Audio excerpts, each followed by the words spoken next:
São informações necessárias, mas não precisas, sobre esses povos citados aqui como povos não conquistados. E a primeira coisa que a gente precisa entender é que os povos filisteus, por exemplo, até hoje nós temos lá a faixa de Gaza, né? A faixa de Gaza fica ali no sudoeste de Israel, que é o pedaço dos filisteus que não foi conquistado.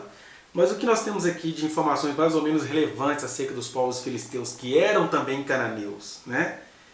Eles eram chamados na antiguidade de Eres Pelistim, pelos gregos, né? Daí o lugar se tornar conhecido como Palestina. Os filisteus, eles eram povos muito aguerridos, eles eram muito beligerantes, eles eram terríveis, né? A gente vai ver isso no começo do livro de 1 Samuel. E ele acabou sendo, por causa dessa perturbação, porque eles eram perturbadores de Israel, eles acabaram sendo o germe do desejo que Israel tinha de ter um rei lá na frente. Claro que Deus iria dar um rei para Israel, mas os filisteus, eles perturbaram tanto que esse desejo de ter um rei acabou virando um desespero para Israel, daí eles elegerem o Saul, né?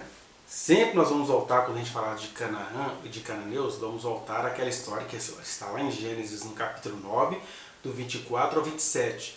Quando quando Noé teve uma experiência mística em meio à sua ressaca, e ele viu o futuro de Israel e também viu o futuro dos filhos descendentes de Canaã, que era o filho mais novo de Cã. Cã foi o homem, segundo o texto bíblico, que deu origem aos povos africanos, né? Misraim, que se tornou o Egito, Cush, que se tornou a Etiópia, Put, que se tornou a Líbia.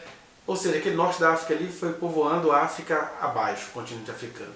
Mas o Cã teve outros filhos, né? Teve o Canaã, que ele foi dando origem a povos, digamos assim, africanos, mas que foram saindo da África e foram se misturando ali com outros povos semitas, de culturas mais semíticas, de culturas mais babilônicas, assírias. E aí foi se formando, no caso aqui, os filisteus, porque de acordo com o texto bíblico, os filisteus, eles são descendentes de Cã, mas não no continente africano. Eles foram povos que foram se misturando com outras culturas ali do Oriente Médio, onde hoje é Israel, né? Porque o homem que deu origem aos povos filisteus, ele era neto de Misraim, que deu origem ao Egito, né? Aí a visão de Noé se cumprindo. Então, o que a gente pode dizer dos filisteus? Eles eram descendentes de Cã, mas eles também se misturaram com povos que vieram lá de Creta, que é um povoado, digamos assim, grego, né? E aí você vê uma ligação deles então, com Jafé, que era o outro filho de Noé, e eles acabaram assimilando questões semíticas, principalmente da Assíria e da Babilônia. Ou seja, os filisteus eram esses cananeus que eram descendentes de Cã, mas que foram se misturando com outras culturas cananeias, vindas no sentido espiritual, de adoração de Deus, de culto, etc. E se tornou esse povo valente, perturbado e guerreiro ou aguerrido, né? O fato desses povos terem ideologias macabras e religiões estranhas não quer dizer que eles eram de todos maus, só quer dizer que eles carregavam em si aquilo que Noé tinha visto lá atrás.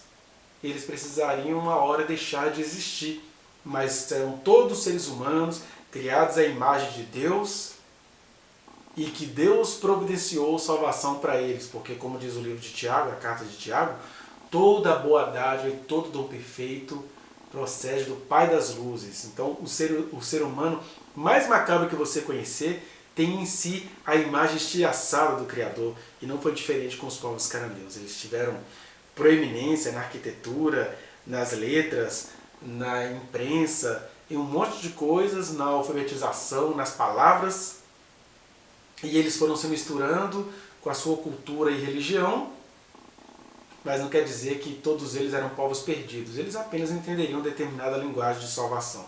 Nós não precisamos conquistar territórios nenhum no sentido de sermos expansionistas, de sermos evangelásticos. O que nós precisamos é semear o Evangelho. E Jesus já havia dito, né, olha, quem semeia o Evangelho é como um semeador que sai a semear e vai jogando a semente. Vai jogando a semente, aí ele se dá mal em 3 tentativas, Mas em uma dessas tentativas, que a gente pode chamar de quarta tentativa, ele vai vendo que a semente vingou e frutificou a 30, a 60 e a 100 por um. Assim é com o Evangelho. A gente tem de estar preparado porque, primeira coisa, o nosso desejo não deve ser conquistar ou mandar nos outros, ou imperialismo. O nosso desejo deve ser que a palavra do Senhor ganhe crédito nos corações. Aí é conquistar nesse sentido de ganhar crédito, de ganhar acolhida, de que a terra seja fértil.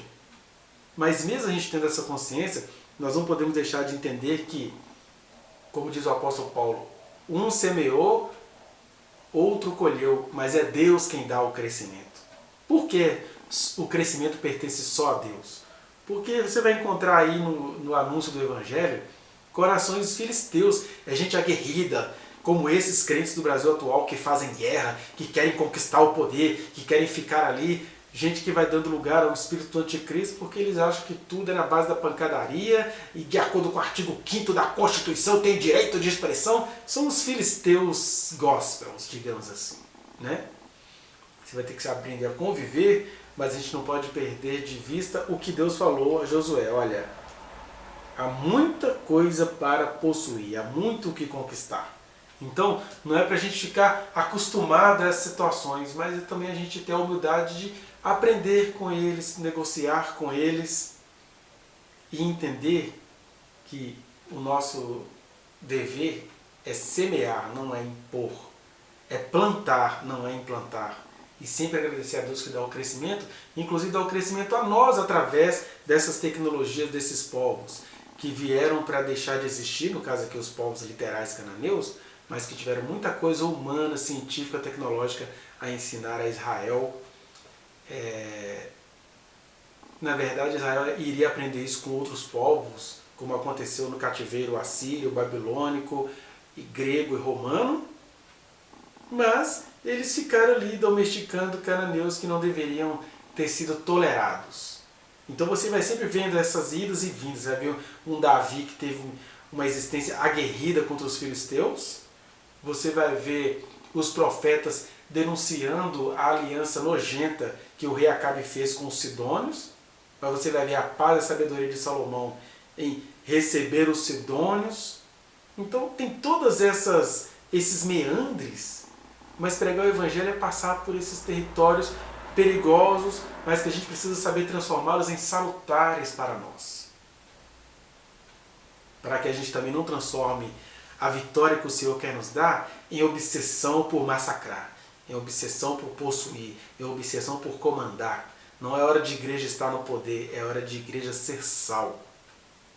Porque enquanto a igreja quiser estar no poder, ela vai se tornando uma igreja filisteia, guerreira por causas vãs, uma igreja sidônia, com o espírito de Jezabel, falando de profeta, mas quando você vai ver na prática são outras coisas que estão acontecendo, está havendo uma idolatria de determinados seres que ocupam determinados cargos na república, ou você vai sendo um Líbano, um sonho irrealizável, uma idolatria geológica, geográfica e paisagística, mas um sonho nunca alcançado.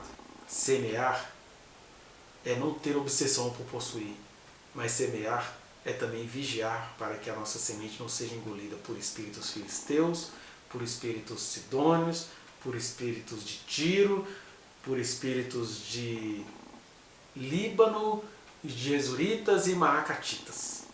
A gente tem que tomar cuidado com isso, para que a terra não venha, ou os corações não venham ficar deformados, como é hoje geograficamente a terra de Israel.